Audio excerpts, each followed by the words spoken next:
Hello, listeners, and welcome to the Next Level Business podcast. My name is Mami Abonsu, your host for the Next Level Business, a show about startups, entrepreneurship, business leaders, but last but not least, diversity. From gender to ethnicity to socioeconomic background, this is a real celebration of cognitive diversity. In this episode, I'll be interviewing Alice Mayer, who is the CEO of We Built This City.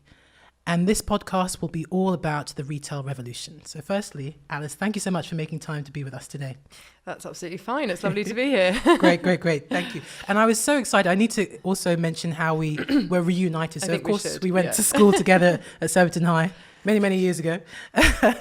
But I was so delighted. It was International Women's Day.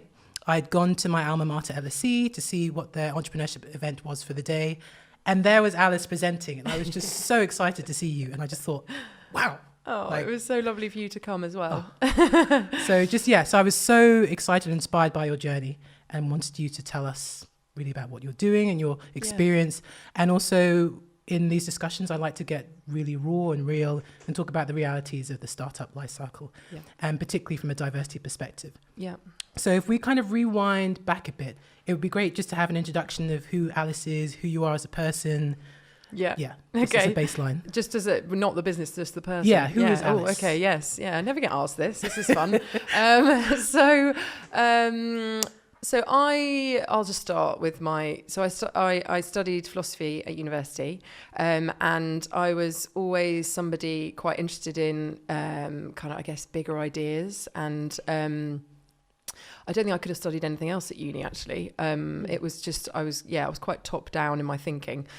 And when I came out, I was always desperate, I think, even I should probably start at school, actually. It's probably more relevant. But yeah, at school, I always felt like I loved school, but I just always wanted to get out into the world and really just start to get involved in business and I think I was actually, I didn't know it at the time, but I think I was quite obsessed with the idea of coming up with creative ideas and being able to pull them down into something. Okay. And I felt like at school we were that did happen in a few occasions, but a lot of it was like just sitting, learning, regurgitating, and I was no good at exams, so I was never very good at school anyway.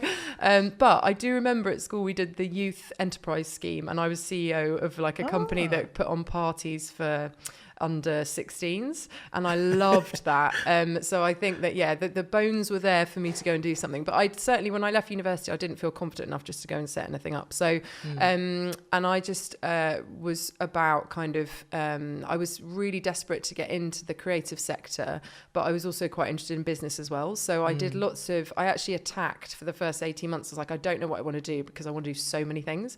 So I literally did like a process elimination where I had a few contacts at in a few places, and I sent loads of like letters and CVs off. And so I ended up working at things like Pop World on Channel 4. Do you remember that show? Yeah. I was a runner there. Wow.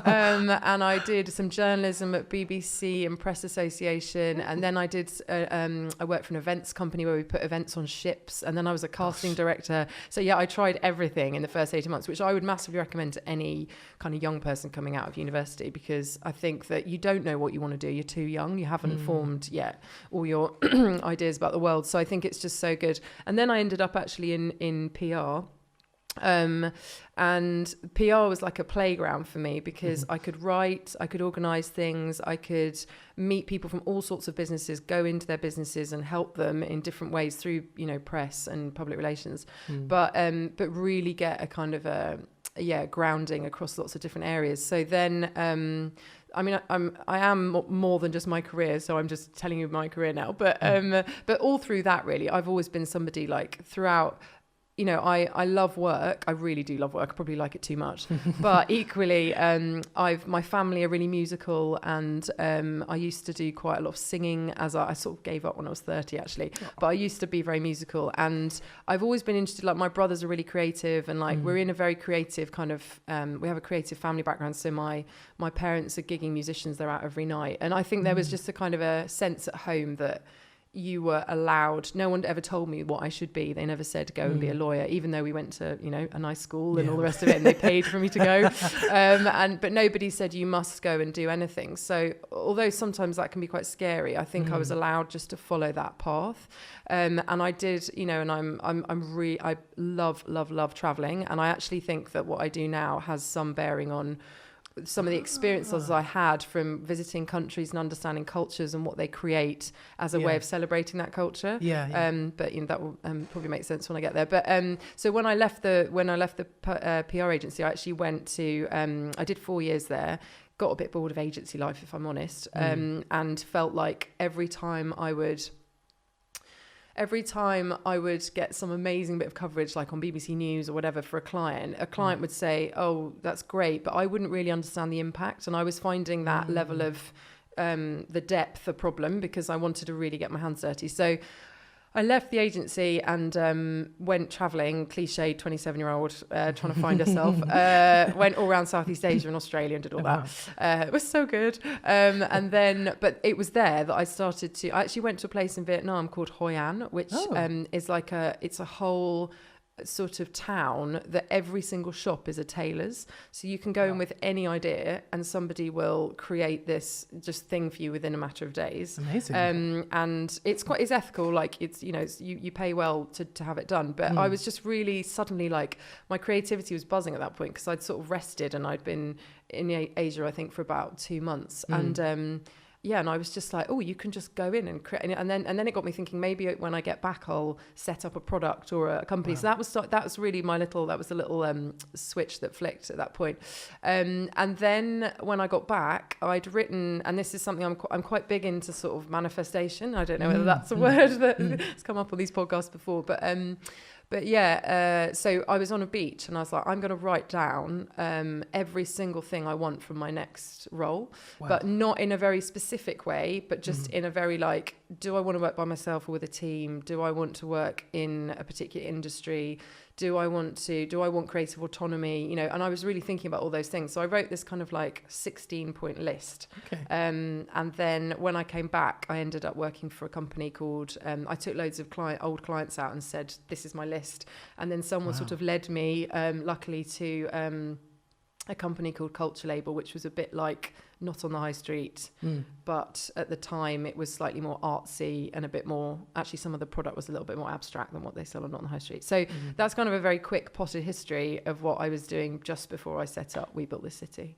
No, that's fascinating, and just those trigger points in particular. So on that note, really interested to understand how that previous experience inspired you to create We Built This City. What was that trigger point? You mentioned Vietnam and seeing those tailors and all that industry and people creating almost artwork. So what was that journey? Yeah, I just think because I was in Asia, where obviously lots of our goods are made, I think it just started to bring a reality to something that and I think it was just a real gut feeling of like, oh, this excites me, like the idea that you could have an idea and just get someone to make it and sell it. And because I had all this PR and marketing experience, I was like, well, actually, I think if I could come up with a product or come up with an idea, then I've got the skills to sort of, in a way, push that out into the world. So when I got back, I didn't want to go back to agency world, and I ended up working for this company, Culture Label. But it was actually at Culture Label that the idea was really formulated. So the company basically used to sell the very best gifts, art and gifts and art really, from museum and gallery stores, but as well as independent artists. So we had they sold from places like, it was a great idea. It was like Tate Shop, Saatchi, London Transport Museum, like every single, and even through to MoMA in New York. And so, so we had artists on there like Tracy Emin and Damien Hirst, and like, but because they did editions and they came through those places. But so the guys that ran it were really good at sort of, they had meetings with everybody, because everyone loves the art and design world, in that sense. So I saw a lot of opportunity through that, but I also saw that there were probably about, I reckon in the end there was about 700 independent artists on the platform selling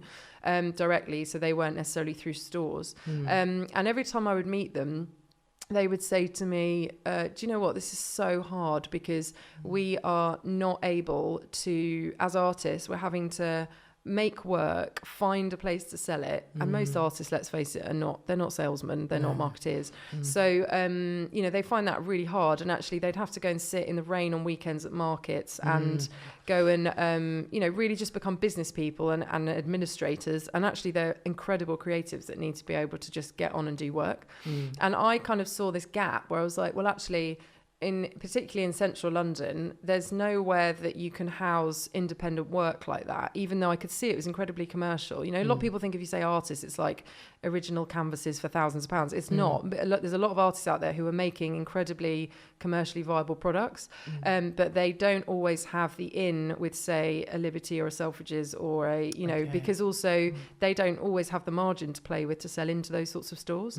So that was the kind of problem that I saw. But then I also saw something else, which was quite interesting, which was that back then, when I was at a culture label, there was the Olympics, and there was also the Jubilee, Queen's Jubilee, and there was also Kate and Wills's wedding. And I only mention those because they were such huge, it was such an exciting time. We had this big warehouse in Shoreditch, and and, you know, great big London events like that were happening. And what we were noticing is that on the site, there were, like the sales of anything that was really London or related to those events would like spike at those times. And it got me thinking, well, that's because the narrative around those products that we were selling was so focused around those events. And, you know, if you think about what that is, that's just a level of emotion from somebody saying, oh my God, I love London, or I love Kate and Wills, or I love the Queen, and I want to in some way celebrate that, and also have that as a souvenir, but also have that as something that, you know, that if it's a beautiful you know, landscape of London in some, you know, whether it's an artwork on someone's wall, it's just it's a talking point, it's a, you know, it's a memory of something. And I just kind of suddenly realized there wasn't a store that catered to the story and the narrative of London in that way. So the company was going through lots of changes, and the founders ended up sort of taking it a different direction in the end. So I left, and I actually then went to freelance with Pip Jameson, who now runs the Dots. And that's kind of like a LinkedIn, but for creatives. And if anyone's a creative, you should definitely check it out because it's brilliant. I always put my plug in for Pip. And but she, you know, and it was a funny time because I left kind of with the idea from Culture Label, but I wasn't quite sure still. And I was working things out how I was going to do it. And I then went to work with Pip, and she is such a force of nature that she's so unbelievably positive. She kind of gave me a window into that real startup life, and like really how, as a female founder particularly, you have to drive and how much you have to push. And her level of positivity was a real, you know, Culture Label had been quite hard at times because we were all slightly on different pages. And I also realised the value of pushing a business forward in a way that where everyone is on the same page, and how that's actually totally vital. Like, you can't run a business if everyone isn't pulling in the same direction. And every time I saw that happen with Pip, because it just happens all the time, you know, people have different opinions and where things are going to go. Like, she really taught me that, you know, you just cannot allow any of that sort of politics and any of that negativity to flourish. And it's always about, you know, core positivity. So then I was like quite emboldened, I think, from the experience with Pip to kind of actually go and do. So we launched the Dots at Ace Hotel in this massive, it was great. It was a really great big party on the rooftop and everything. Yeah, it was so much fun. But the moment when I realised I had to start my own thing and actually put this, you know, idea to life was the morning after that party, and I hadn't actually drunk, so there was no excuse to be in. Yeah, there's no excuse to be in a puddle on the floor. But I was actually a total mess, and I was like, why am I so emotionally involved, or like why am I basically down and unbelievably sad? And it was because I realised that I had given again for 18 months all of my kind of creative, because I was helping with creative influences and ideas and stuff. And I'd given all that energy to somebody else. And I just, my body was like telling me, no more. So even my mind was probably not thinking at that point, like I have everything, I know, you know, I have all the tools and all that. I wasn't thinking that, but my actual physicality and my emotions was telling me, no, you've got to now go and do this yourself. So that was when I made a bit of a pact with myself on the sofa the next morning. And then actually everything happened very, very quickly. So the core idea was at that point, did we have a name? We didn't have a name at that point, but the idea was that I wanted to help artists reach new audiences. I wanted those audiences to be really easy to find. So I didn't want to have to work really hard, and I didn't want the artists to work really hard. Okay. And I wanted to essentially bring together products that told a much more contemporary, diverse, interesting, creative sense of what the city is, so that there would be an alternative to essentially what we all know to be quite tatty. Those £1 shops on the high street. Yeah, I'm not going to go into why they're bad, except for the fact that I will say they're actually really expensive for what they are. They're not sustainable products because they're all actually made in the Far East. I can imagine. And they don't support the creative community here. And they're also, if you go around them, they're quite cliched and outdated ideas of what London is. So it's all buses and taxis and Big Bens and whatever. And of course, those things are important to the city. And of course, they are interesting to tourists. We still sell things that depict them. But I just kind of felt like, well, 1 minute, what about all the other interesting things about the city? So, like whether it's music icons that have, come out of London or even the UK, like what about the fact that we're all, it's sort of like riding bicycles and hipsters have got beards and, and we actually, love gin and all of these other things that people actually, and the other thing that that really came to me at the time was there's always going to be a tourist that wants the sort of bus and Union Jack and everything, Bulldog. But there's also the at that time, there was a particular focus on the idea of the creative city and people who really want to visit a city as opposed to a country. And I kind of thought those people are probably the people that are finding their way to Shoreditch and Peckham and these interesting places. And if you wanted to take something home from London and that had been your experience rather than the kind of open top bus, I was like, you're not really being catered for. And the other thing that came along at that point was a friend came to stay from Indonesia, actually. He lives in Jakarta with his partner, and she is Indonesian. And she came over and she said, oh, I really like, this is the biggest trip that my family has ever, we've never been outside of Indonesia. Wow. Yeah, it was amazing. And we had them to stay, and she was like, I need to take something home. And everything she was picking up was made in her country. No. So she was like, I can't take this home. This is made in like a factory down the road from me. Wow. So then I was like, well, this is the problem that has to be solved. And actually in solving it, what do? You support a creative community who also at the time were getting pushed out of London because the Olympics was making everything so, valuable, in inverted commas. So everyone was, being pushed out of studios. They were having to go to Margate and Kent. And I knew loads of people at the time that were really struggling. So I actually thought, gosh, this is more important than ever. So then I can just keep going because shall I just keep going? Because no, it's just that I'll end up telling you the entire life story of We Built the City. But so to stop me if you want to. But yeah, so then the next kind of thing that happened was I was like, right, we've got to put this into central London in some way because the new audience that I was going to bring to artists was a tourist, and that was the idea. So even though I wanted to get Londoners, I always knew Londoners would buy because it's a city that they love and live in and whatever.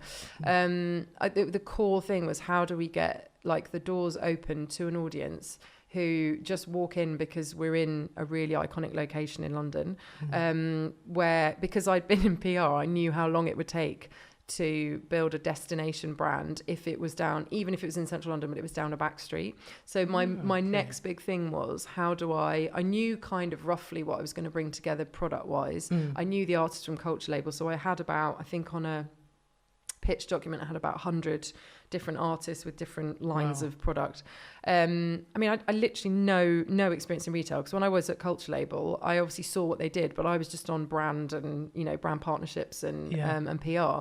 So I didn't the intricacies of retail was still eluding me at that point. But how on earth did you make that pivot? Just because in an environment where all of our big brand shops are closing down, to be audacious enough to say, actually, I want to open up a store in central London. So this was a really strange time because I knew that the idea, not me, but the idea was the success of that idea would be completely founded upon its location. But I obviously then set about trying to find a location and was obviously met with horrendous amounts of self-doubt and concern that this was like not going to happen, because how do you get a shop in London, on the, with crazy rent and rates? And it's worth mentioning at this point that I had absolutely no money or backing. I didn't have any personal money to put into it, and I didn't have anyone lined up as an investor or anything. So I was literally walking around on weekends. I was doing this weird thing that friends would call me and they'd be like, "What are you doing?" And I'd be like, "I'm just lurking around Covent Garden." Just like looking into the windows of empty shops. And also I was going to like really bad souvenir stores and trying to work out who the customer was. And market research. Although it wasn't, because that wasn't what I was going to sell, but it was interesting to see who went in. And so I was just wandering around, and I would have moments of really hitting my head against a brick wall and just thinking, this just isn't going to happen. So particularly because I had no money as well. So I realised what I needed to be able to test it somewhere, so that I didn't have too much risk. I needed to pitch it to somebody who would understand it as an idea and get behind it and support it. But I was very, very wedded to the fact that it needed to be in a really good location. So I kind of got the map and I went, right, this is either going to work in Covent Garden or Carnaby, and I just got it down to those two. Okay. I mean, I think I also had in somewhere near the British Museum, because that is the most visited tourist destination. But I was aware that not many Londoners are around that area. So got it down to Carnaby and Covent Garden. And then I just thought, because of my pitching PR days, I just thought the best thing I can do is try and take it to the companies that run these estates. So landlords that run those estates, because ultimately there's always going to be a space at some point. And if you can, because I had that real like fire of the idea, and I knew I could go in and convince someone of it, I just thought that would probably be my route. So I basically badgered people in all these places for so long that one woman finally rang me back and said, "Okay, you've literally like been in touch too much, so you have to come in and stop harassing me." She works at the company that look after Carnaby Street and Seven Dials and stuff. That's huge. Yeah, so I knew this was the moment, because I knew this would be a really big meeting, and I had to go in all guns blazing. So I put this pitch together, but bear in mind, I didn't have at this stage I didn't have a business bank account. I had the name, so we'd come up with the name. My partner actually got the name because we went to the pub and I said, "Look, I've really got to get a logo and a name." And he literally got it in like 20 minutes. And I was like, wow, all right. And it's so funny with a name, because I do think when it comes along, and it's like, again, it's a physical reaction. It's like I suddenly had a sort of moment of like fireworks where I was like, boom, boom, boom, like everything fit. Because We Built the City, to me, is the way. I didn't want it to have London in the title, because I was ambitious, which I'm so exhausted now, I'm not anymore. But at the time, I wanted to take it around the world. I might still do that. And then I really wanted to make the point that, because this is why I did it, and this is why I'm so passionate about. But I wanted people to understand that this was saying, look, no, artists make interesting cities, artists make those places valuable, so you don't push them out when something like the Olympics comes along so that bankers can buy rich flats, expensive flats. You protect your creative community, because that is the thing that's going to keep people coming to your city. And so I wanted a name to feel quite empowering for the community that we represent. So that's how the name came about. So I got a designer to do the logo, and then I just put a pitch together, and then I was suddenly in this boardroom that was a bit apprentice-like, and this is the sort of, I have to say I'm a bit allergic to corporate environments, because I did work in those environments with the PR agency, and it's something I wanted to move away from. So, but at least I'm comfortable in them when I do go back into them. So, which is a nice thing to have got from that PR experience. But so I went in and I just said, I went through it all, and it was met really positively by this one lady. Gosh. And she did say to me, though, when I walked in, she said, "I get 60 submissions a week and I only see 2 people." So it was a bit like, don't F it up. Yeah. Okay. So I really went for it, and I actually had a really strange experience in the room. Not to get a bit woo-woo here, but I actually like had a moment of like looking down into the room from somewhere else, which is quite odd. But I remember in that moment going, oh, this is the moment your life completely changes. Wow. And I remember that voice came to me and it said, your life's like about to change. Because I already knew that they would go for it. I don't know how, but I just did. And then she said, oh, can you come and, I love it. And we've wanted to bring souvenirs to Carnaby in a while and all the rest of it. And then they said, would you now meet 6 other people in the company that are far more, I think, well, they were slightly more senior, and the director of the company as well. And obviously I just thought, that was a week later, and I just thought they're going to like on Dragon's Den, they're going to grill me. And they're going to take me to pieces, and I need to have every single fact and figure. And obviously at this point, I mean, what do you know about an idea at that point? It's not tested. It's like, I can only give forecasts. But actually they listened to me for the hour that I was in there, and they didn't really want to grill me on any of it. They just wanted to ask me what artists would come to the street. And then I think we suddenly realized we had this relationship where Carnaby want to, Carnaby Street's about its creative and cultural heritage, and I think there's a reason, really, there's a purpose for us to really sing out and bring the creative community back to it. And so I think we were sort of all on the same page. But at that point, the moment came when they looked at me and said, well, you do realise how much it is to have a shop on Carnaby Street. And I was like, oh no, here we go. It's just all going to die here and now. And I said, yes, but I don't have any money to pay, and they said, well, the faces turn.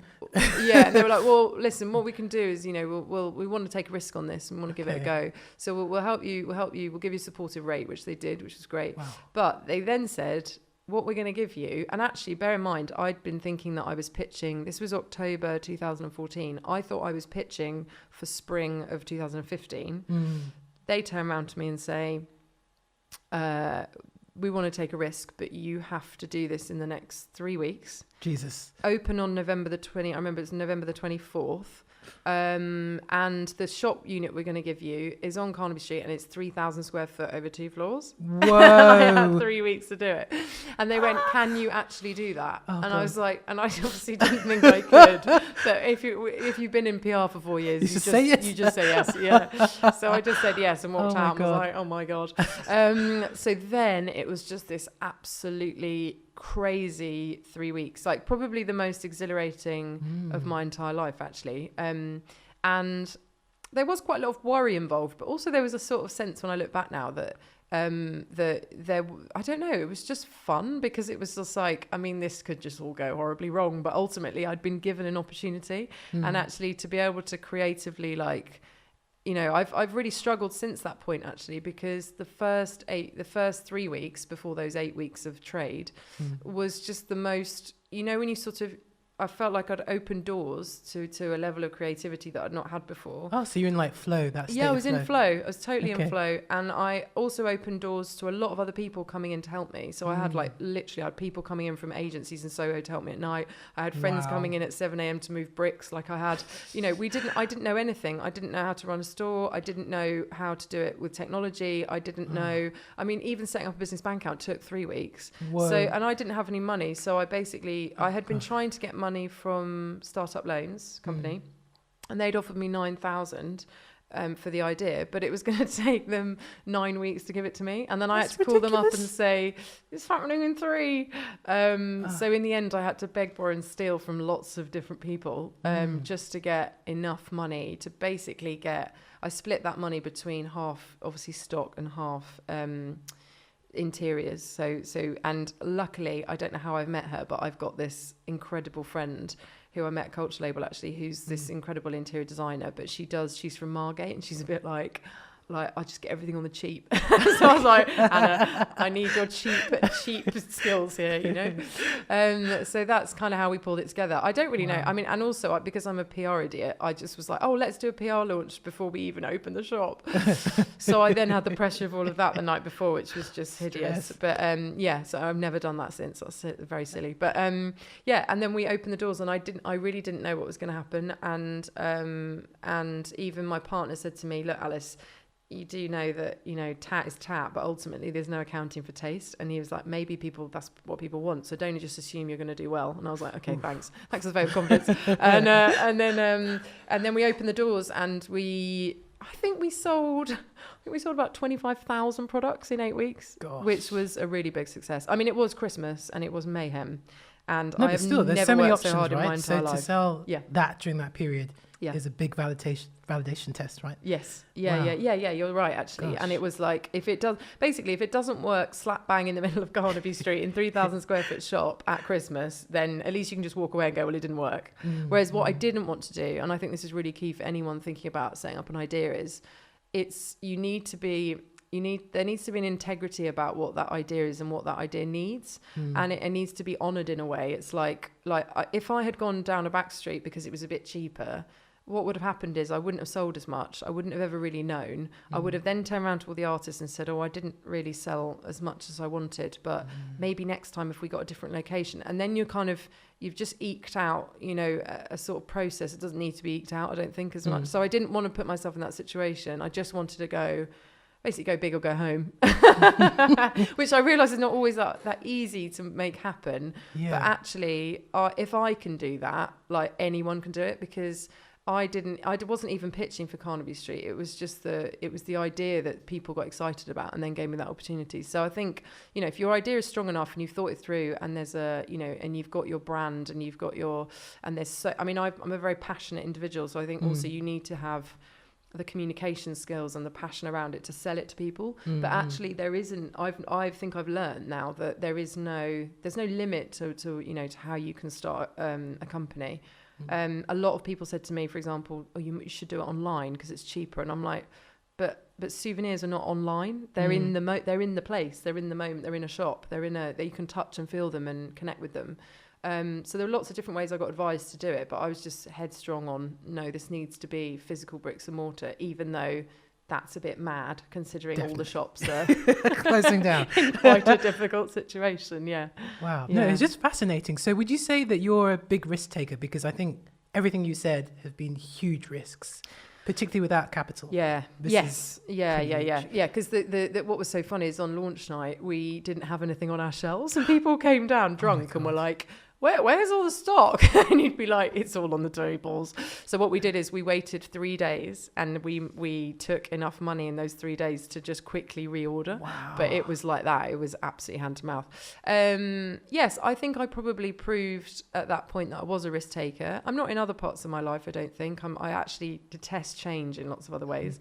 But I think that where there's a creative idea and where it aligns to something within me instinctively and I can see it, I'm a very visual person, so when I have a vision and I can feel that people would respond to it and I can sort of I can see it working and I can see the people doing the thing, buying the things or whatever, then I do take the risk, because I kind of feel like there's a really nice quote actually from, I was reading that book Big Magic the other day by Elizabeth Gilbert, and she talks in it about creative genius and how now in the West we understand creative genius to be something that we are, so it's like you're born a genius or you're not.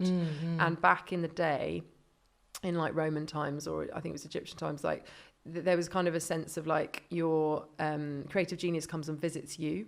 Wow. And the idea is that if an idea comes to you and you feel it like that, then it's come to you because it believes you can pull it down. It's just another way of thinking about it. It's like you can pull it down into something, and if you don't, because of fear or whatever, and it's not that idea dies, it goes off and is found by someone else. And that's why she believes that it is a really good book in the book, I recommend it, but there's she came up with a whole novel, and in the end she spent time with somebody and it ended up, she believes it transferred to somebody else. Wow. So there's I'm a bit of a believer in that, because when I get ideas, I do have a physical reaction to them. So and once I think it's about embodying it. Once you can embody something, then in a way, I'm now sort of far less afraid of failure, because I kind of feel like, well, it's much better to do it and see. If I'd got the fear at that point and said, oh, well, I've got no money, so I can't do it. Can you imagine? Like, I would be absolutely desperate. I'd be devastated now to think what that could have been.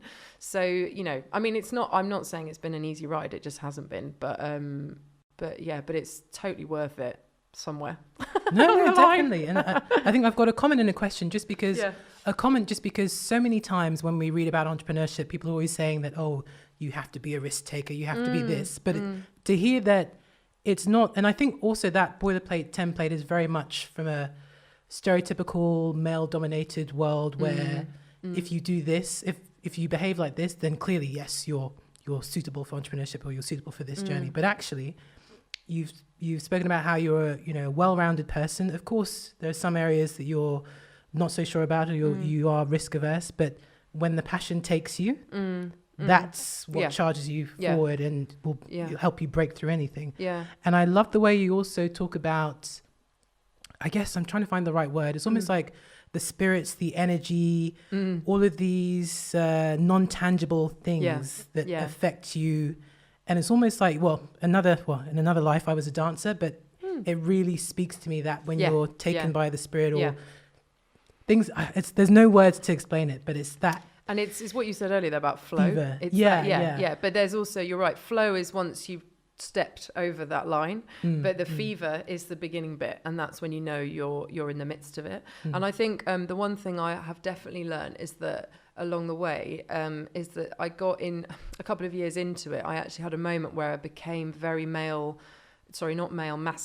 minded, and because we all have feminine, masculine, obviously, so this isn't about men and women, but there's a masculine mindset which is about sort of competitive advantage, growth, profit, and it's very, very action orientated. And I had a moment where I just went into total masculine and also corporateness, where I was like, if I don't, because I went into fear mode because we didn't have a lot of money in year 3. I sort of went, right, we all just need to get into an office, because I reverted. I just went back to like, the places where people are successful are offices that, people work 9 to 7 and we all just, and I was the most miserable person in year 3. Wow. And it was because I was working from that place. And after that, one of the greatest learnings I've actually had is that everything anyone tells you about business when you're younger, or anything from a kind of it's not that the masculine place is redundant, it needs to be there, but it also has to be balanced out with that feminine kind of intuition. So there were a lot of things that I believed to be true, and I've just realized by doing that they are not true.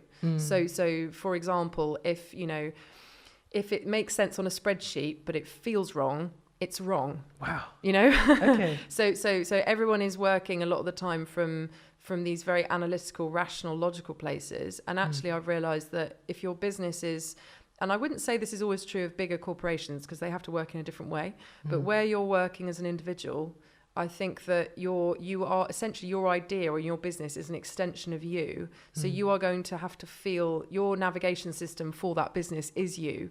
And yet we are told that businesses are separate, and they have a different set of needs, and they have a different way of navigating them. And that's where there's all confusion, because you suddenly, in every situation, you're second guessing yourself. When I stopped doing that, and I started just to really, really tune in and listen. And there was a time when I sort of started, meditating and doing all that kind of stuff. But it was a much more, everything since then has had an effortlessness to it. Wow. Because I'm not resisting. There's no resistance anymore. It's like a kind of it's a surrendering to like, oh, okay, so that's just the reality of this. So I'll just do what feels right.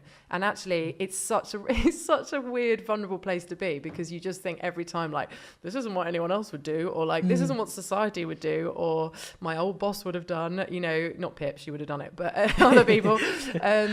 But so there's a real and it's a real sort of, you have to feel your way into something rather than just look at the facts, and that is for humans in the West right now really hard to do, because you are battling every single day against the noise of everything, information overload. Also, I've got a team of like 10, so you're being asked questions all day. You've got to deal with their needs and understanding those personalities and all that kind of stuff. So there's a real sort of like but you've got to find a way, I think, of tuning in, because otherwise your radar system isn't there, and that's where things go really off the rails. And if I look back now at the startups I used to work with, and even beyond that, even back to the PR agency, that's always what was going on. I realized all the politics, all the bad management, all all that stuff is because people just aren't taking the human choice. They're taking this kind of like ego-led choice. But I really think you should write a book on this, honestly, just because. No, but it's generally so fascinating. Yeah. And since I heard your talk at LSE, I've also been focusing on intuition and putting putting a dampener on my logical side and trying to feel and sense, because that's a higher level of operation. Yeah. And that's taking things to the next level, hence the title of the podcast, Next Level Business. Oh, that's so true, isn't it? It's so meant to have this track. But it's again, I can't even find the words to express it. It's a very special place that you're getting to, and it's like it's almost like the third eye, or it is, and it's more enriching to work from there. But I think there are still some people who are actually pretty enlightened, actually, and who are working from that place, but they don't take it into work because they don't think that it's allowed there. So I think that's another interesting thing, where actually people are denying themselves the ability to work from that place in business, because it's just seen to be sort of somewhere that you can't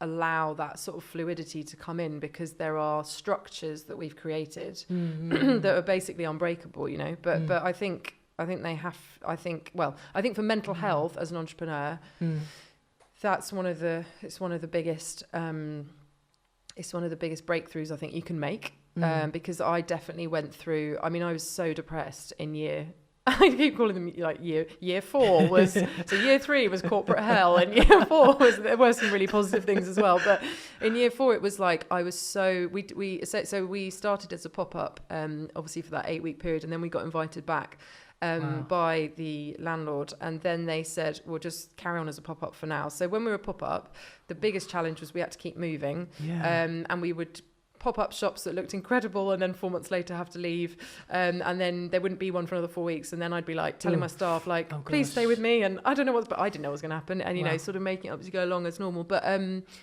I think there was that was a difficult time, because there was a lot of, it was like manual labor, like it was hard, 16-hour days, and also you're trying to start a business and establish it, and so you don't want to keep moving around because your customers are getting confused and they don't know where to find you, and you've got really no narrative to put around this weird situation, which is like, well, we'll be on Carnaby, but you have to come and find us, so so that was the challenge then. And then I took on a lease, because I said to them, I can't keep doing this is just exhausting.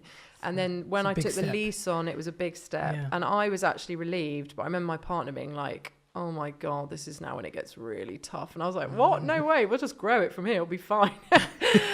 But all of our rent and rates had like quadrupled overnight. And although we could financially do it, we were really crippled by it. And the thing that happens, this is another thing I'm really interested in, like where you're running a commercial business, where you're running a creative business, the where you have to be commercial with a creative business, there's such a line.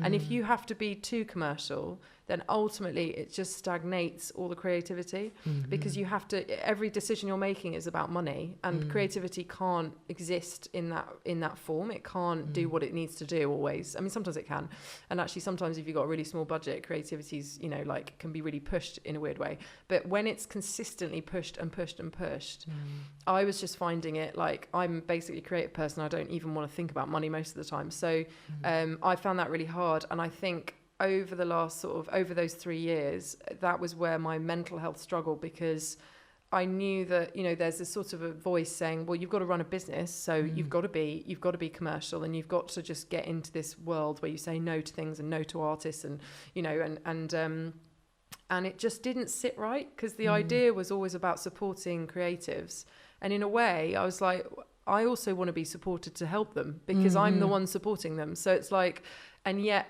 I get, I've got a council and a landlord saying, pushing to meet them in the middle.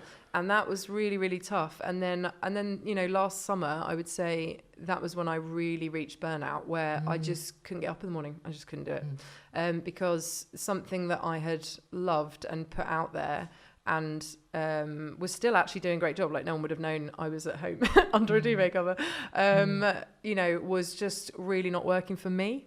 And that was the problem. So, well, it didn't have any money. It doesn't really have a lot of money now, even to like do what it wants to do. But it was really also, I realized that it had affected me. And again, it's that separation. So it's never, ever separate. And I realized, my God, this has taken everything from me. And I was getting ill every month. And I was just looked like a shell walking around. So that's when I realized something quite big had to change. You literally depleted all of your energy, because you've given and given and given and given. Yeah. But also it's that awful feeling of like every day you're waking up and you're just hanging on. that it's like life raft moment, but for 3 years. And That's actually, most people would have really just tough. gone and sorted it out. But I am such an optimist. This is another problem with entrepreneurs, because we go and do these crazy things. It's like you have to be an optimist, otherwise you'd never do it. Yeah, but the problem is, yeah. once you're 5 years in, you're still optimistic, and yet something isn't playing ball for whatever reason. And that's where it gets hard as well, because you're like, you keep thinking, oh, something will come along, like someone will come and, ask us to do a big consultancy project, and we'll just feed that back in. And then you just realize you're on this kind of treadmill of like actually then trying to do triple the work to find more money to then ultimately just put it back into this huge drain of cash that you need to keep it alive. So it's been there've been unbelievable moments of like, we've had people like Heathrow come in and say we want this. We've worked with Battersea Power Station, we've worked with Eurostar, we've worked with like we've had there have been other projects going on to try and keep this thing going, but it's one of those things. It's like I've never really wanted to take on investment, because I think I've actually probably also got an issue around money generally, and not wanting to feel like I've got a boss again, and that I don't owe anyone anything. And so there are certain things that also I think we play out these I guess sometimes what I'd call a limiting belief into your business. So I think I'm sure a lot of other people would say to me, oh gosh, you should have just taken investment, or you should have just always called it a social enterprise and made it a not-for-profit. But you're just, with these sorts of endeavors, you don't know.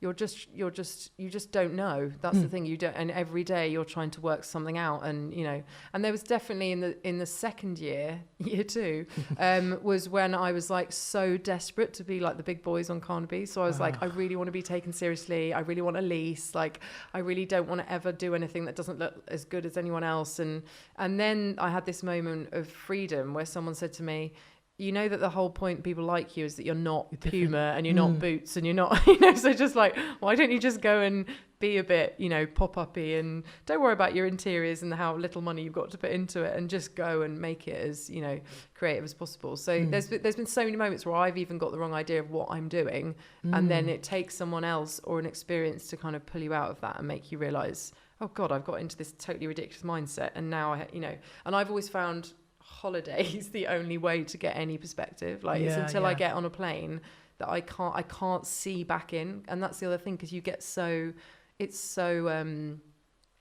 you just go into the middle of the storm, as it were, and you can't see out. That's been, but so sorry, I'm just jumping point to point. No, there's a clear narrative, and what's also so fascinating is your exceptional level of self-awareness, because you really understand yourself. And I think this is what being an entrepreneur is. And I think it is an absolute crash course in self-awareness. And if you are not on that course with yourself, then you are going to not end up a successful entrepreneur. Like, that's the way I see it now. Because if you don't understand how you are in the world, how you react to things in the world, what your beliefs are about the world, what story you're telling yourself, then I don't understand how you can manage other people, understand how an idea is going to affect people. Yes, of course, everybody can run some spreadsheets and work out a margin on a product and put it out there. But if there isn't an understanding of who you are, or particularly instead there's a reliance on other people to do it all for you, like I don't know, I think things become really blurry and frayed at the edges, and I think that's how I've seen it. But and this is a thing I'm really interested in now, though. So like I might even be doing a retreat soon with another entrepreneur, but we're just obsessed with the self-awareness around entrepreneurial endeavors, and also we want to aim it at entrepreneurs who I think the end of year 3 is the hardest point in any business. Particularly, from me having experienced that, but also from reading a stat, I think, which was like 85% of startups like flounder at the end of year 3, because if you haven't got investment at that point, or it's first year exciting, don't know what you're doing, great. Second year is like, okay, we're bedding in here. End of year 3 is like, I'm exhausted. If this hasn't quite taken the next level, I think a lot of people peter out. So I think that's the time when it's so good to kind of would maybe to create something for entrepreneurs that would really understand them at that point. Because I was so lost, honestly. I was Googling like entrepreneur help retreat, like take me out of this situation. Somebody get hold of me, care for me, and just tell me what to do next. You know. Yeah. So that is actually one thing that it seems to be. Seems to have sort of been running parallel, weirdly. I didn't know until 6 months ago. Yeah. But, you know, all along the sort of journey that I've been through, I now have this other sort of, you know, I do talks now on obviously you saw one of them, but I've actually started doing them on in the store about, you know, like how you set up a creative business, but I've called it how to start a creative business and survive it, because it is the survival of it. It's not the starting's it. I found the starting of it exhilarating and relatively easy, weirdly, and but it's the aftermath. Yeah. No, and it's so interesting, and I think we discussed this on another podcast. Just the self-mastery, so the self-awareness, and then how do you manage yourself on that journey? So that's like super interesting. Absolutely. And no one is telling you at any point how to do any of it. So there's this kind of working in the unknown, which I think is the reason that not only you have to get a grip of self-awareness, but also that feminine quality that has been pushed out, let's face it, by society for years, has to be there, because when you don't know what you're working with day to day, it's draining, it's exhausting, it's frightening, it's like, it's, you know, it's lonely. And so there's a level at which I think you have to become comfortable in that place. Otherwise you're not gonna make it through. So someone like Pip, who I know saw speak a couple of nights ago, you know, she attacks that in a different way. And there are lots of people out there now understanding it in a different way. But ultimately, you know, when you have a job, you go and sit at a desk and someone tells you what they'd like you to achieve in your KPIs, and you've got it all, and you've got other people you can rely on and all that stuff. It is the extreme opposite being an entrepreneur. And I know lots of people also want to do it a lot of the time because it feels like freedom from that. But actually, there's a lack of freedom in a completely different way. And I wasn't ready for it. I just didn't think that would be the case. I thought, I'll have days where I can just swan around and, you know, and just go for lunches and be an entrepreneur. No. There is a total, you know, like there is a total lockdown on your life. And the worst thing about it is that you're working in the unknown, and you're also, if you're upset about anything at any time, you're like, oh God, I've done this to myself. Like there is no like you're angry with your boss, or it's like, oh no, I have just put myself in this situation and I'm gonna have to find some like way of dealing with this and getting okay with it. And I think that's why I've ended up having to, like, honestly, like, if I'm really honest, I've had to move towards something spiritual, because it's the only way to feel like you have any.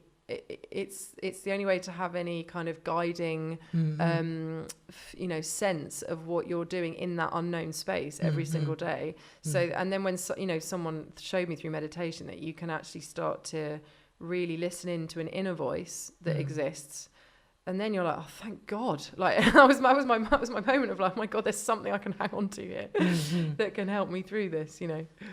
No, but that is so fascinating. It's almost like a topic all on itself. Just that spiritual journey. And I was going to mention before, you know, is there any models or frameworks that you use? I think you mentioned meditation, or do you go to a spiritual place physically, or...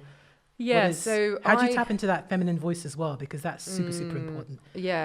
And emotion, and gosh, you've got me all excited now. I know. Even like, it's going to sound weird, but crying is really important, because that's passion, I cry literally all the time. Coming out. So.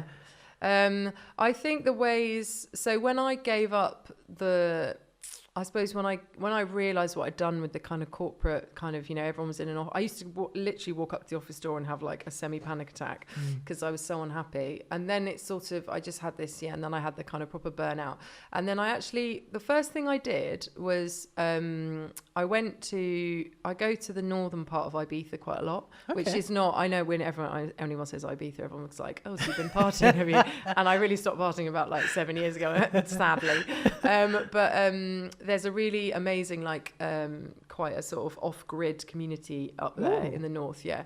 and there's a lot of meditation and yoga and all that kind of stuff. It's a very nice place if you just want to go somewhere for 2.5 hours away from London. It's easy to get there and all the rest of it. So but I did this meditation there, and which is in a place near, there's a rock there called Esvedra, which is if you're into meditation, it's very very powerful to go and do that there. And it came up very clearly that I wanted to, there were two things that I should do. And one is that I should seek financial freedom in order to create. That was like a very clear voice that came through to me. But the other thing was to have a chat with the business.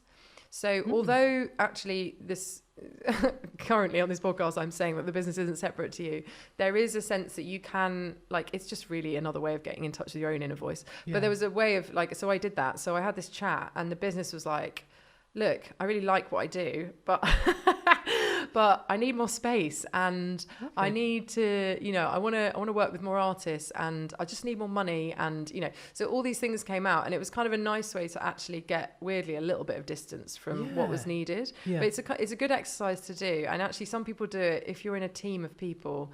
You've set it up with partners, you can sit around a table and you can just put an extra chair at the table and treat it like, it's your business, and let it see what it's going to say. It's it's a good way of looking in at it again. And then I then managed to, I bought a house actually last year, and it's not a very big house, but it does have a loft that you can go up into. So I actually turned it in. The other thing I needed was my own space in order to find a way to access this intuition, this feminine kind of slightly more emotional take on stuff. So I created like this sort of, I basically turned our loft into like a meditation cave. It's hilarious. I love it. And my partner's like so embarrassed of it and doesn't take anyone up there. He's not quite on the journey yet. And I'll get in there one day. But I basically sit there, and that's London is such a busy, noisy place. And one of the things in burnout is that your mind is too full, and it overloads, so it crashes, and your body is weirdly, my body kind of still wanted to keep going, but it was my mind that had gone. So I just go there. I wouldn't say every day, but I go there regularly, and it's just a place where I can, rather than having to get on a plane each time, which gets expensive, it's a way of me creating some level of space and quiet. And then I just go on a lot of I now just make sure I get into nature a lot more as well. Because I think that's the other problem with having a business in Soho as well. I'm literally commuting every single day. I don't have, I'm not in there every single day, but there's meetings and all sorts of things going on. So it's just a level at which physically as well, I think, you need to unwind and need to be able to have some level of, once you're with nature, I just feel like you're being held by something slightly different. So so I tend to do that. And then really in the company, I removed a lot of, on a practical level, I removed a lot of the burden. So I actually one person left who was absolutely brilliant, but actually probably too senior for the role that I needed. So then I just created a team that I didn't need to overly manage, and it was a smaller team, and I got rid of the office because I was just like, that's a big decision. But because we have a shop, a lot of the time I go meet people, it's at the shop, and I was actually like, why have I created this other, and it's just another financial burden, so I got rid of that. And everybody works from home or comes into the shop and works in our basement when we don't have shows on, or we meet in coffee shops, or we go to British Library, which is wonderful. And we just and we just have a bit more fun with it. What else did I do in terms of physically? And then was there anything else I got rid of? No, maybe, I think those are the two things. But I remember waking up in January 2018, and I had removed the weight, and I remember dancing dancing in my house, because I was just I could suddenly feel space again, and room to move and room to create. And that's really that's when I really realised was my sort of happy place. And the other thing I would recommend is actually this year, someone said to me, have a word for the year. And drop it into the real world, in inverted commas, and in your meetings and all the rest of it. But also drop it into meditation. So my word this year was effortless, because I just didn't want to have any more. I didn't want anything to be difficult this year, selfishly. But it's okay to ask for that. So I did, and it's so weird. Every single thing I've done this year has just been there has been no that awful sludgy feeling, you know, when you just like, I'm trying to get somewhere and it just feels like you're going backwards. Like everything has just been like zoom, like zooming towards things. And so it's another just good way of like making sure you're focusing on the outcome rather than the process as well. Yeah, I'm going to borrow that as well from you. So many great things, gosh. But yeah, on the manifestation, the effortless, yeah. Wow. Yeah. You definitely, not only do you need to write a book, I think workshops. You're kind of like the Oprah of entrepreneurship. I don't know. I just feel like there's so many people in this space talking about this, but I don't know why I think that. Maybe. No. Yeah. I mean, I've been around the circuit to various events. Nobody talks the way that you talk about it. So there's definitely something very special there. And setting this up immediately. Might be easier than everything else I've been through. Wow, gosh. And there's so much I would love to ask, but I think we should try and wrap it up here. But yeah, definitely, I guess, there's so many interesting, amazing things. But I guess just to round us off, what is success to you? Because I'm curious that in this roller coaster of a journey, what is success felt like, or what does success mean to you on this journey? Yeah. So success to me, and it's clearly come to me so many times actually on this journey, is I think success is what you believe it to be, i.e. it's not what society, everything you go in thinking is, when I've got my face on the Evening Standard, or when I've had, when I get that award, or when I will be successful. All those things happened to me. So we got this amazing amount of press and awards and Time Out awards and all that. And I didn't feel anything. And I was like, why do I not feel anything? Like I couldn't even look at the articles that were written. Like, it was really odd. And I was really distant from it. And I was like, maybe that's because that isn't success to me. That's not what's going to fill my heart with, joy. And then I realised it was actually in a circle of female founders who I think were at a meditation retreat. I can't remember, but there was a really clear moment and it's come up since. But success to me is just freedom to create. That's all it is. And because it's so personal to me. Because if I can get up every morning, have an idea, and have the freedom, whether that's financial, whether that's the space, whether that's the where I am in the world, whatever, to be able to pull that thing down out of whatever you want to call that thing up there in the sky, down to here, then I'm happy. And that to me is a success. So to me, if I remain, if I was impoverished for my entire life, but was able to do that, I would feel like I'd had a successful life.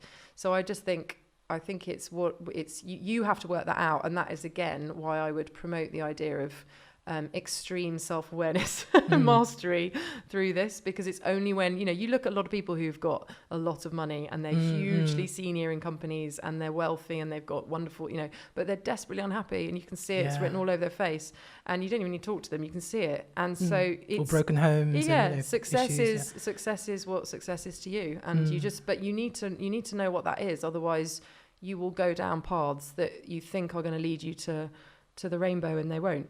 So anything you can do to really listen into what that is. And also this is one thing I actually ask in the talk. I always say to people, work out before you start your business, what does success look like? Because if it's that you want to spend more time with your family, if it's that you actually just want more money to go on more amazing holidays, or if it's that you want your face all over the Evening Standard, then that's fine. All of it's valid and all of it's fine. It's just you need to work out what that is as soon as you possibly can before you go all over the place, And what that requires as well. Yeah, exactly. Because, to get your face on the magazine means all the extra work and continuously being available for the public. But it's exhausting chasing success. So you might as well be chasing the right version of that at all times. No, and that's a beautiful way to end. No, effortless. Remember, effortless is the theme of the year. But God, thank you so much. And genuinely, so honoured to have you here. Oh, thanks. So many interesting takeaways. And like I say, this is the second time I'm hearing you speak, and there's lots of things I'm going to take away, like a little beaver, and also incorporate into my own life. Book. Please do. And I'm just looking forward to watching you grow and blossom you. Just, amazing. Well, thank you very much for having me, and I'm really excited to hear all these other podcasts as well, and what you're doing is brilliant. So thank you. Bless you.